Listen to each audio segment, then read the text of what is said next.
नमस्कार दोस्तों, स्वागत है आप सभी का एल एजुकेशन में। इस सेशन में हम लोग बात करेंगे सिंधु घाटी सभ्यता से जुड़े महत्वपूर्ण प्रीवियस ईयर क्वेश्चंस को देखेंगे। तो चलिए दोस्तों शुरू करते हैं। पहला क्वेश्चन है, सूची 1 को सूची 2 से सुमेलित कीजिए, जिसमें ए ऑप्शन है एकमात्र स्थान जहाँ से घोड़े के अवशेष मिले। तो घोड़े के अवशेष के साक्ष्य हम लोग को मिलते हैं सुरकोटड़ा से। हाथी, गैंडे, बाघ और भैंस से घिरा हुआ तथा पैर के पास 2 हिरण वाले पशुपत मुद्रा तथा मातृ देवी। ये दोस्तों पशुपत की मूर्ति हम लोग को मिलती है मोहनजोदड़ो से। इसके बाद सी ऑप्शन है कुओं के साथ बहुत से मकान। ये साक्ष्य हम लोग को दोस्तों मिले हैं कालीबंगा से। इसके बाद है डी ऑप्शन बंदरगाह शहर चावल के अवशेष। ये है लास्ट बचा हुआ है लोथल। तो इसके अकॉर्डिंग दोस्तों हम लोग का ऑप्शन हो जाएगा ए का सी ऑप्शन, मतलब तीसरा। तो इसके अकॉर्डिंग दोस्तों हम लोग एक ऑप्शन मतलब ए ऑप्शन के साथ ही इसको सही कर सकते हैं। तो इसमें होगा बी ऑप्शन सही होगा। तो इसके बाद देखते हैं दूसरा क्वेश्चन। सिंधु घाटी सभ्यता के संदर्भ में निम्नलिखित युग्मों पर विचार कीजिए। कालीबंगन, कालीबंगा जुता हुआ खेत। ये सही है दोस्तों, कालीबंगा से जुते हुए खेत के साथ मिले, जिसमें सरसों और चने को साथ में बोए जाने का साक्ष्य मिलता है। इसके बाद सुरतगुही में नहर। जी हाँ दोस्तों, ये भी सही है। नहर के साक्ष्य बहुत कम मात्रा में सिंधु घाटी सभ्यता मिले हैं। इस सुरतगुही मतलब अफगानिस्तान क्षेत्र में पड़ता है।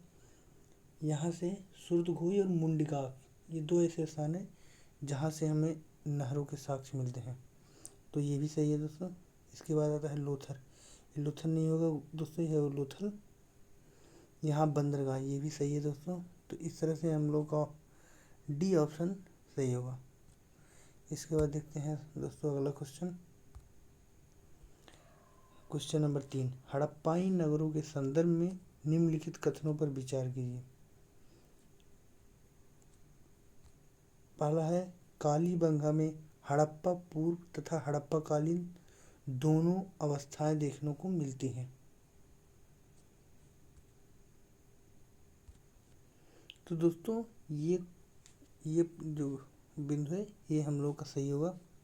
और इसके अतिरिक्त कालीबंगा के अतिरिक्त 3 ऐसे स्थान हैं जहाँ सैंधव पूर्व, सैंधव समकालीन और सैंधव पश्चात के भी साक्ष्य मिलते हैं। तो इसमें दोस्तों तीनों साक्ष्य मतलब सैंधव पूर्व, सैंधव समकालीन और सैंधव पश्चात के साक्ष्य मिलने वाले नगर हैं कोट दीजी। इसे आप लोग लिख सकते हैं कोट दीजी, ये सिंध क्षेत्र में पड़ता है। इसके अलावा है राखीगढ़ी जो कि हरियाणा में क्षेत्र में पड़ता है, और धौलावीरा जो गुजरात, वर्तमान में गुजरात में पड़ता है। ये तीनों जहाँ से सिंधु पूर्व, सिंधु समकालीन और सिंधु पश्चात के साक्ष्य मिले हैं। इसके बाद दूसरा पॉइंट है हड़प्पा नगर में विशाल स्नानागार। दोस्तों ये गलत है क्योंकि स्नानागार जो है मोहनजोदड़ो से मिले हैं। तो हम लोग का कौन सा कथन सही है? तो केवल कथन एक सही है। चलिए दोस्तों चलते हैं अगले क्वेश्चन पर। क्वेश्चन नंबर 4, सिंधु सभ्यता में धान्य कुठार का अर्थ हुआ दोस्तों अन्नागार अवस्थित थे। तो दोस्तों ये 3 जगह मिलते हैं, इसे आप लोग सीधे तरफ से नोट कर सकते हैं। मोहनजोदड़ो जो है दोस्तों वहाँ पे मिला था, ये जो है दुर्ग क्षेत्र में मिलता है। इसके अतिरिक्त हड़प्पा में भी मिलता है। हड़प्पा में रावी नदी के किनारे प्राप्त होता है। और कालीबंगा में भी अन्नागार के साक्ष्य मिले हैं। तो यहाँ पे कुछ ऑप्शन ए सही टिक करेंगे दोस्तों। इसके बाद चलते हैं अगले क्वेश्चन में। क्वेश्चन नंबर 5, निम्नलिखित हड़प्पाकालीन लक्षणों पर विचार कीजिए। हड़प्पाकालीन लक्षण: अलंकृत ईंटों का प्रयोग। अलंकृत ईंटों का प्रयोग तो दोस्तों कालीबंगन से हमें अलंकृत ईंटों के प्रयोग के साक्ष्य मिलते हैं। इसके अतिरिक्त यहाँ पे कच्ची ईंटों के भी मकान मिलते हैं और इसके प्रत्येक घर में आंगन में कुएं या फिर घरों के साथ लगे कुएं के साक्ष्य मिलते हैं। इसके अतिरिक्त इसके बाद दूसरा है 3 युगल समाधियाँ। तो 3 युगल समाधियाँ सुरकोतडा। तो दोस्तों ये सुरकोतडा नहीं है, ये होगा आपका लोथल। लोथल के अतिरिक्त दोस्तों एक कब्र समझा कालीबंगन में, जहाँ पे युगल समाधान के साक्ष्य मिले हैं। तो 3 समाधियाँ मिली हैं लोथल में, 3 समाधियाँ लोथल में मिली हैं दोस्तों, और एक मिली है कालीबंगन में। इसके बाद है तिल एवं सरसों के ढेर। तो ये दोस्तों है, ये दोस्तों रंगपुर ना होके ये बनावली, वर्तमान हरियाणा क्षेत्र में पड़ता है बनावली। तो यहाँ से इसके साक्ष्य मिले हैं। तो तीसरा गलत हो गया दोस्तों, दूसरा गलत। तो केवल एक हम लोग ए ऑप्शन के साथ जाएंगे। ए ऑप्शन सही है इसका, ए ऑप्शन इसका सही होगा दोस्तों। इसके बाद चलते हैं अगले क्वेश्चन पे। क्वेश्चन नंबर 6, हड़प्पा संस्कृति के संदर्भ में, सॉरी दोस्तों, हड़प्पा संस्कृति के संदर्भ में निम्नलिखित कथनों पर विचार कीजिए। सबसे पहला है हड़प्पा संस्कृति में वर्ग व्यवस्था के चिन्ह दिखाई देते हैं। तो दोस्तों ये सही होगा, क्योंकि हम देखते हैं हड़प्पा संस्कृति में दुर्ग और निचला क्षेत्र अलग अलग हैं। तो यहाँ पे मान सकते हैं कि एक शासक वर्ग है, दूसरा आम नागरिक। तो ये वहाँ पे वर्ग व्यवस्था के चिन्ह को स्पष्ट कर सकते हैं हम लोग इस तरह से। इसके बाद दूसरा है लिंग पूजा का प्रचलन हड़प्पा काल से शुरू हुआ। लिंग पूजा के साक्ष्य भी दोस्तों पर्याप्त मात्रा में मिलते हैं। लिंग पूजा का पर्याप्त साक्ष्य हम लोग दोस्तों कालीबंगन में मिलता है। ये कालीबंगन में लिंग योनि के साथ में प्रमाण भी मिलते हैं, जो कि हिंदू धर्म में पहले से प्रचलित है। तो दोस्तों हड़प्पा काल में ये भी सही है और ये भी, मतलब कि हम लोग तीसरे ऑप्शन के साथ जाएंगे। ऑप्शन 1 और 2 दोनों सही होगा। इसके बाद दोस्तों है क्वेश्चन नंबर 7, उत्तर हड़प्पा संस्कृति, मतलब कि हड़प्पा संस्कृति के अंतिम दौर में के संदर्भ में कौन सा कथन सही है। इस संस्कृति में शैलीगत एक रूपता समाप्त हो गई थी और शैली में भारी विविधता आ गई थी। तो हम लोग देखते हैं दोस्तों कि मुद्रा हुआ या फिर हुआ उसका ईंटों की संरचना, दुर्ग और निचले नगर, मानक बाट माप, इनमें अत्यधिक विविधता देखने को मिली। तो ये ऑप्शन सही जा सकता है दोस्तों। इस संस्कृति में पत्थर और तांबे के औजारों का उपयोग हुआ।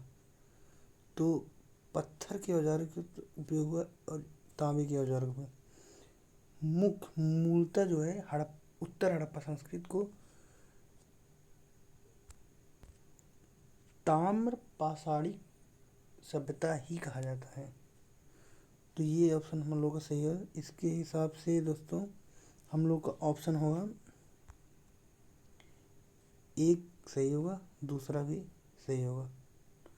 तो हम लोग का 1 और 2 दोनों सही होगा। ऑप्शन नहीं दिख रहा है, सॉरी दोस्तों। इसके बाद है क्वेश्चन नंबर 8, हड़प्पा संस्कृति में व्यापार के संदर्भ में निम्नलिखित कथनों पर विचार कीजिए। इसमें पहला, इस संस्कृति में व्यापार बड़े पैमाने पे होता था। तो ये दोस्तों ये पूरी सभ्यता व्यापार पे टिकी हुई थी। इसके बाद है इस काल में व्यापार के लिए धातु की मोहरों का प्रयोग। तो यहाँ दोस्तों धातु की मोहरों का प्रयोग नहीं होता, बल्कि सॉरी दोस्तों, इस काल में व्यापार के धातु की मोहरों का अत्यधिक उपयोग होता है। इसमें प्रमुख धात है सेलखड़ी। सेलखड़ी जो कि उस समय दक्षिणी राजस्थान और उत्तरी गुजरात से आयात किए जाते थे।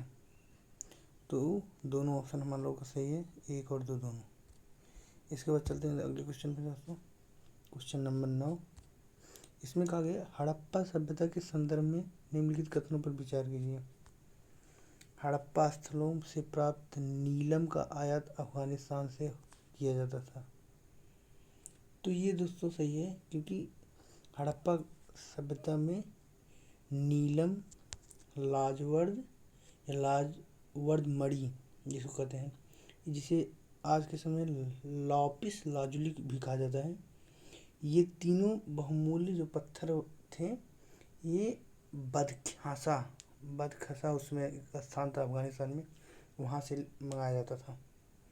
और दूसरा है बालाकोट हड़प्पा सभ्यता के बंदरगाह शहर नहीं है। तो दोस्तों बालाकोट हड़प्पा सभ्यता के बंदरगाह शहर थे, तो ये कोई ऑप्शन गलत हुआ। इसके अतिरिक्त बालाकोट के अतिरिक्त हड़प्पा सभ्यता में लोथल, सुतकैंडोर और अलादीनो, ये सभी प्रमुख बंदरगाह शहर थे। इसके बाद तीसरा है दोस्तों, जल दोहन प्रणाली हड़प्पा शहरों की विशेषता नहीं थी। तो ये हम लोग जानते हैं दोस्तों, कालीबंगन, मोहनजोदड़ो में जल निकास प्रणाली बहुत अच्छी, मतलब उस समय की अन्य सभ्यताओं से बेहतर जल निकास प्रणाली हड़प्पा सभ्यता की थी। तो ये भी गलत होगा। तो इसके हिसाब से हम लोग का दोस्तों ऑप्शन नंबर ए सही होगा। इसके बाद देखते हैं क्वेश्चन नंबर 10। सॉरी दोस्तों, क्वेश्चन नंबर 10, निम्नलिखित कथनों पर विचार कीजिए। सुरकोटदा और धौलावीरा में सिंधु घाटी सभ्यता के सुपरिष्कृत प्रवेश द्वार। तो दोस्तों ये ऑप्शन सही होगा, क्योंकि सुरकोटदा और धौलावीरा ही 2 ऐसे स्थान थे जहाँ की सिंधु घाटी सभ्यता की स्थापत्य कला के साक्ष्य मिले, जहाँ पे एक डिजाइनदार प्रवेश द्वार मिले हुए हैं। इसके बाद दूसरा है दोस्तों, बनावली में सड़कें ना तो सीधी थी ना ही एक दूसरे को संपूर्ण है।